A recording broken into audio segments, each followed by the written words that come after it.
I mean, the big one was Jota. I mean, I'll be saying to you guys in this show for a while, I don't think we'll see Jota this season. And Martin confirmed that today. He's not going back till next season. And so that's not unexpected. That's one to keep an eye on, by the way. Like, that's one to keep an eye on. Yeah, I've been saying won't that. See much more than that at this point, but something's just not quite right here. Well, again, not to be I'm a big tease tonight, but if there's more meat in that bone as well, and in tomorrow's paper as well. We kind of dug into that a bit more with Martin on our embargoed section.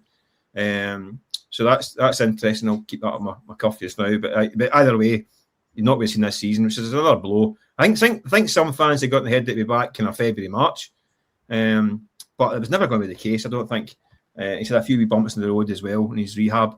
So by next season, and then after that, who knows what kind of Jota's going to come back next season. So I don't think you can even plan around having Jota from 2021 back in 2026, 27, because it's not going to be the same player after being sitting out for 18 months and then injured for another 12, 13, 14 months. So that's a big blow from a guy who cost a lot of money, obviously.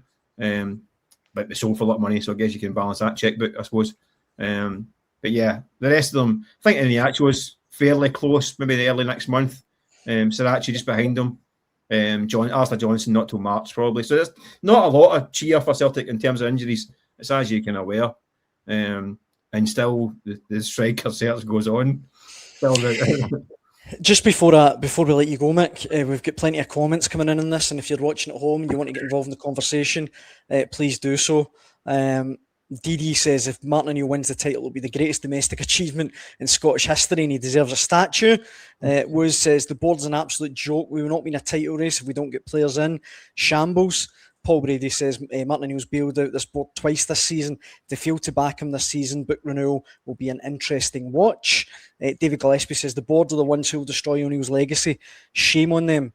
And Cheffy says Celtic are broken from top to bottom. The board are a shower of charlatans. And this one from, Rangers easy okay. I think we know where his allegiances lie. But he says, evening lads, it looks like two ambitious clubs in the league are trying to win the title and one run by dinosaurs whose dominance is coming to an end. Long may it continue. Can't really disagree with much of that, can you? It goes back to what Mick was talking about. Yeah, Celtic have got structural command issues, which I don't know if there's any sort of appetite to change any of them. And if it doesn't change, it's hard to see where they go from here at the end of this season moving forward. There are serious problems now. Yeah, as I say, listen, I know you like a good analogy, Jacko. But just listen, it happens. Empires rise and fall all the time. Celtic have had it their own way for 15 years or 20 years. Listen, at some point, there was a wee guy in the Roman Empire sitting in a hot bath with his glass of wine, and 50 years later, he's washing his pants down the stream again. It happens. It doesn't always go in a straight line. And at this point in time, unless Celtic call on... That's just as funny as it was the first time now. Well, a few times over the years. But at some point, unless Celtic call in a Roman plumber to get this fixed, this is where they're heading. They're going to be washing their brakes down the stream soon. The only thing I would say, Mick, though, is that you're spot on, but I think the thing that Celtic fans are struggling with is that they've got 80 million in the bank. And this is they don't anymore. They don't anymore. Oh, they're burning through cash at a rate that's unheard of at Celtic. They're throwing good money after bad. So they're not at 77 million in the bank anymore. They did have 77 million in the bank. But they've wasted a big chunk of that ever since. So they had to spend a fair bit getting Nonce in his team in and then getting Nonce in his team back out again. Oh, there you go. And Rodgers. They didn't go overboard in the summer. I think they spent, 13 million quid in the summer. Having made, I think they made money on a few players like Kuhn and all that stuff. So they're well on credit in terms of the summer. Again, which is Celtic supporters were thinking, well, why not just spend what you bring in?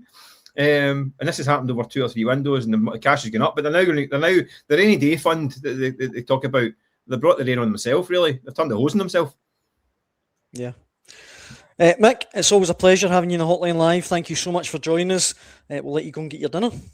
No worries. Well, I'm going to wash my pants. I don't know what. I'll wait for a bath and a glass. I don't know what that was about. Sorry, boys, but you know what I mean. Mick, I loved it. I loved it, Mick. It's been a very long day and I'm very hungry.